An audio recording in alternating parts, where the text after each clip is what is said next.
Ça, il me semble que j'en suis à la troisième qualité du corps du thérapeute, donc la sécurité, la présence, l'enracinement, l'intelligence émotionnelle, donc la disponibilité émotionnelle. Et alors, il y a encore peut-être un élément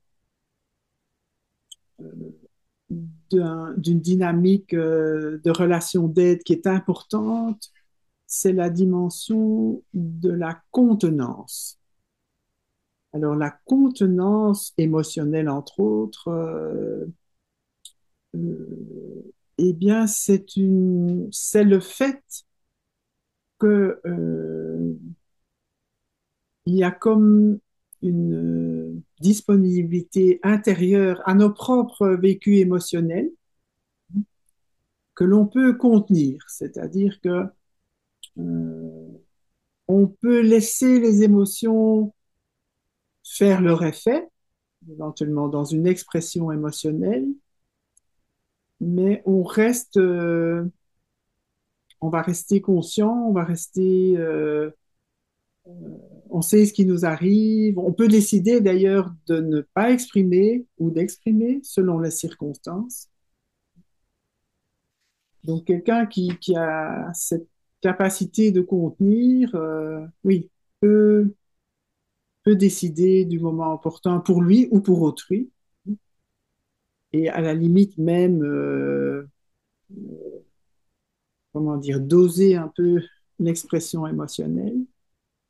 A contrario, à des personnes qui, toujours pour des raisons d'une histoire, évidemment, j'évoquais la cuirasse tout à l'heure, le fait qu'il y ait des crispations chroniques, le fait que, eh bien déjà, des crispations chroniques diminuent notre contenance. C'est un petit peu, on peut faire une comparaison à, on va dire, un récipient comme une outre qui est fait en matière comme du cuir, souple. Si cette matière se durcit, comme nos fascias, par exemple, à l'intérieur du corps, qui sont stressés et donc qui se durcissent et s'épaississent, ben, on peut faire. C'est une métaphore, bien sûr, mais ceci dit, réalistement, nos fascias s'épaississent aussi un peu comme euh, une peau en cuir qui aurait trop séché au soleil ou qu'on aurait passé à la machine à lessiver. Mais bon, elle peut perdre de sa souplesse. Et donc, on peut imaginer l'émotion justement comme un mouvement d'eau qui remplit. Si l'autre a réduit sa contenance, en fait, par une forme de rigidité. Et du coup, eh bien, une quantité d'eau va déborder du contenant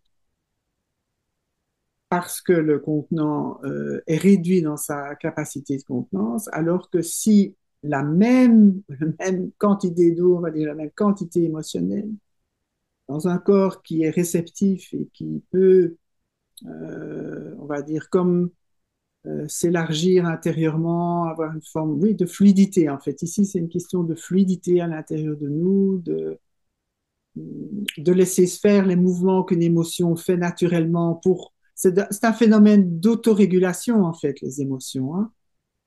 Les émotions, c'est pour expulser le trop-plein et garder le bon, un peu comme dans les digestions. Et donc voilà, la capacité de contenir des charges émotionnelles est une des fonctions psychocorporelles du corps du thérapeute qui peut avoir une grande importance en situation thérapeutique. Ça va, par exemple, être important dans les cas où les personnes viennent avec une grosse charge éventuellement de colère ou de tension, ou colère pas toujours perçue d'ailleurs, hein, ça peut être inconscient, mais les personnes on sent très chargées, on va dire comme si elles accumulent euh, des charges intérieures sans avoir pu décharger le trop-plein. Et la capacité, le niveau de contenance de la personne, du thérapeute, va quand même lui rendre possible ou non d'absorber, on va dire, un peu des chocs ou des charges, ou non. Et, euh, et donc, de nouveau, comme pour les autres dimensions corporelles, augmenter sa contenance, ça se fait, c'est le résultat d'un travail qui inclut une dimension psychocorporelle, donc un travail sur les émotions, sur les charges intérieures qu'on peut nous avoir, peut-être sur les trop-pleins, on a tendance à fonctionner un peu comme les cocottes minutes, hein. On connaît bien cette métaphore que voilà, on accumule parfois, on a du mal à mettre des limites et des choses comme ça, et on accumule des charges, et puis à un moment donné, on va exploser. Parce qu'effectivement, à trop se serrer pour se retenir, contenir, plutôt se retenir que contenir, là, on est dans retenir, bah, à un moment donné, on va plus, on va exploser, quoi. Je vais donner un exemple.